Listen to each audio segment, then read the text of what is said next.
a country with over 1 billion people, thousands of years of history, and the world's spiciest food. But behind the saris, samosas, and sacred rivers is a military that's so vast, so capable, and so battle-ready, you'd think it was coded by a Marvel villain.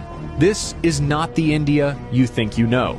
Because while some countries flex with parades, India just silently upgrades, drills in 3 climate zones, and prepares for war across land, sea, air, space, and cyberspace, all at once. So buckle up, because India's military might, it's on another level.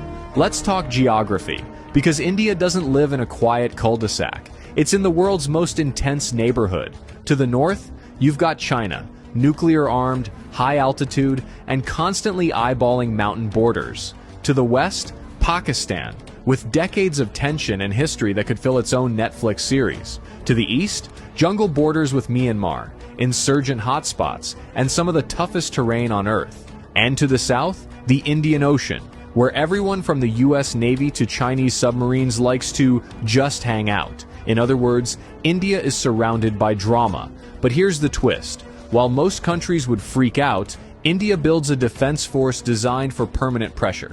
Because peace is nice, but being unbreakable, that's better. India's army isn't just big, it's seasoned.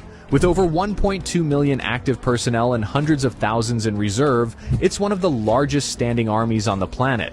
But this isn't just about numbers, it's about experience.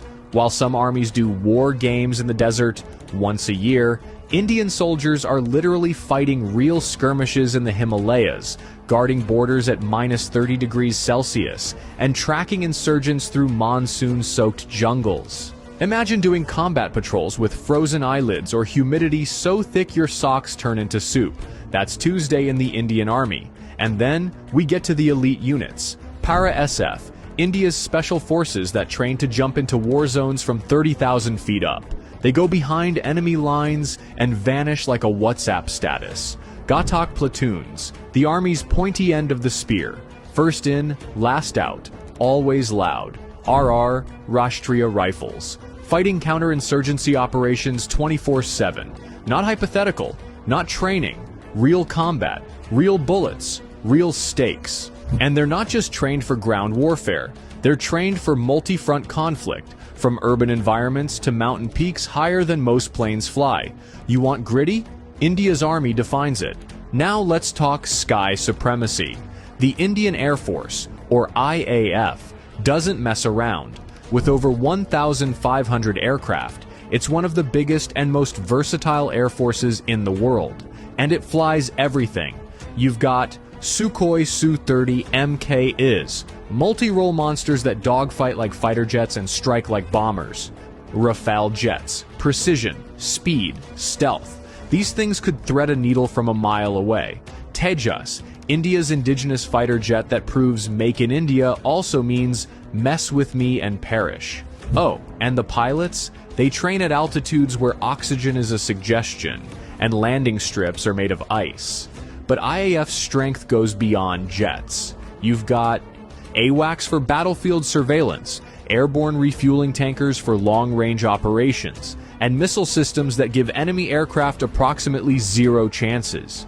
In a real conflict, India could deploy squadrons to multiple theaters, rain down firepower from 3 directions, and still have jets in reserve.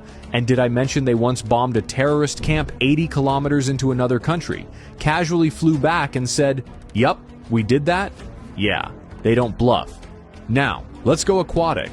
India's Navy is the silent assassin of South Asia.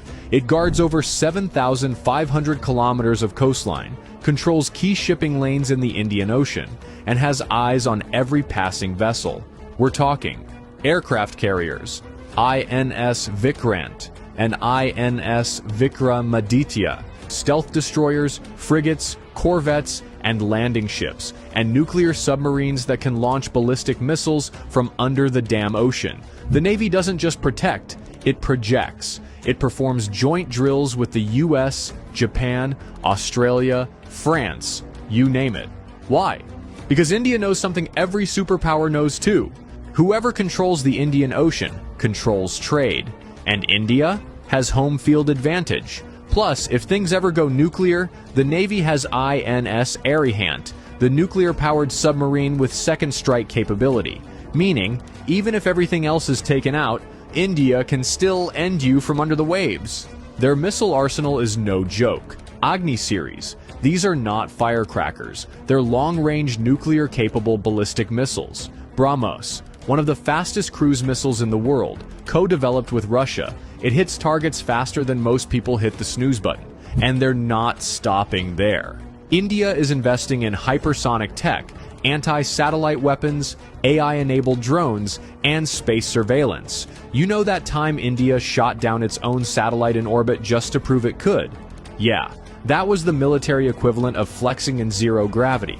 And while other nations are figuring out drone warfare, India is already using domestically built UAVs for surveillance, target acquisition, and strike operations. This isn't just defense, it's domination through innovation.